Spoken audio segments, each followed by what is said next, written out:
बर' हारिनि गेजेराव गोदान हाथियार लाग्रा आफादा जोनोम जानायखौ रायलायबाय थानाय समावनो चिरां डिस्ट्रिक्टआव मैया बेलासिनि बा रबिबारनि बेलासिनि 7 रिंगासो समाव सासे बर' सुबुङानो सासे बर' आइजोखौ खर'आव गुलि गावदों।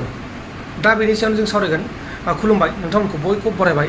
आथिखालाव जोंनि बर' हारिनि गेजेराव गोबां दावराव दावसि, गावजों गावनो गोबां दावराव दावसि, फारसेथिं दैदेनगिरिफोरा दावराव दावसि, आरो लोगोसे जों बायदि साधारन मानसिफोराबो गावजों गावनो एना एनि दावराव दावसि गोबां जाथाय जागासिनो दङ।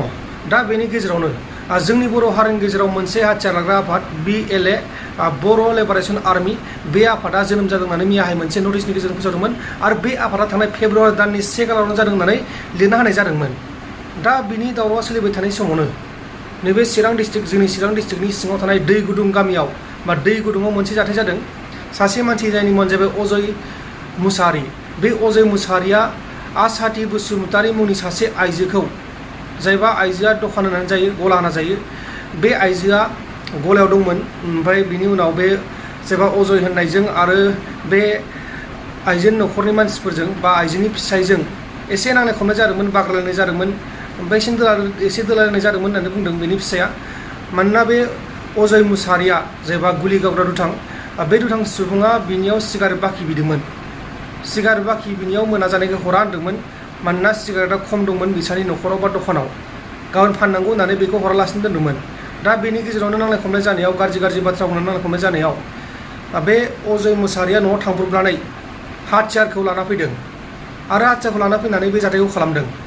आरो हाथियारखौ गोबां मानसिफ्रानो बेखौ नकलि सानदोंमोन जाहैबाय, बेनिखायनो मानसिफ्रा जेबो होननो हास्लाबासै।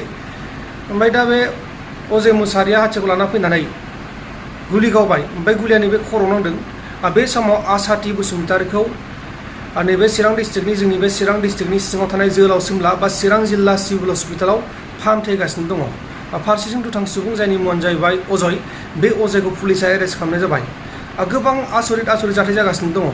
मैयासो गोदान आफाद जोनोम जायैनि मोनसे नटिस ओंखारबाय आरो मैया नैबे जाथाया जाबाय मैया बेलासिनि 7 रिंगायाव जादों। दा बे समाव दुथां अजयखौ पुलिसा एरेस्ट खालामनानै आयेननि बायदि साजा होनाय जासिगोन। गोबां साननो गोनां बाथ्रा नङा होमबा लोगोफोर? सिगारेट बाखि बिनियाव मोनैनि थाखायनो गुलि गावनो हायोबा आसरित। नकथा सिगारेट, बे नकथा सिगारेट पेकेटनि थाखायनो बा सिगारेट बाखि हरैनि थाखायनो बेबायदि जाथायखौ खालामनो हायोब्ला अब्ला आसरित नङा होमबा लोगोफोर? ओरैबायदि आसरित। बे सिगारेट पेकेटनि दामा बेसे जानांगौ? 50 थाखा, 60 थाखा, 70 थाखा जानो हागौ। ना गामि ओनसोलाव एसे बारा जानो हागौ, बेखौथ' आं मिथिला। जायखिया गामि ओनसोलाव एसे दाम लायो। 6 थाखानि जायगायाव 8 थाखा लायो, 8 थाखानि जायगायाव 12 थाखा लायो, बिदि जाहैबाय नङा होमबा लोगोफोर? गामि ओनसोलफोराव मानोना एसेबो थांना थानांगोन, अब्लासो बिसोरनि जिउ न'खरा सोलिगोन, बेबायदि आरो। दा जियानो जादोंला बेफोरखौ बाद हो। दा बे जाहैबा अजय, बे अजया बे जाथायखौ खालामनाङामोन गावजों गावनो। आरो बेल' नङा, गोबां बायदिनो जाथाय जाबाय थायो, नाथाय बेफोरखौ निस लाबोआ। सिलाइ गावनाय जाथाय जायादै, खिन्थु सोरबा सिखाजों दाननो होसोनाय, आसरित। सोरखौबा बुना थांनाय, दखान देख्रेबनाय, बाखि हरैनि थाखायनो। जा गरम मानसि दं, साननानैनो मोना, आसरितखा। दा जियानो जादोंला लोगोफोर, जायबा बे अजय बिथाङा आयेननि बायदि, बिथांथ' नंला बे दुथाङा, आयेननि बायदि साजा मोननांसिगौ।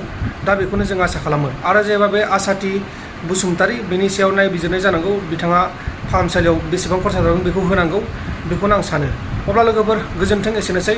जय बर' हारिनि।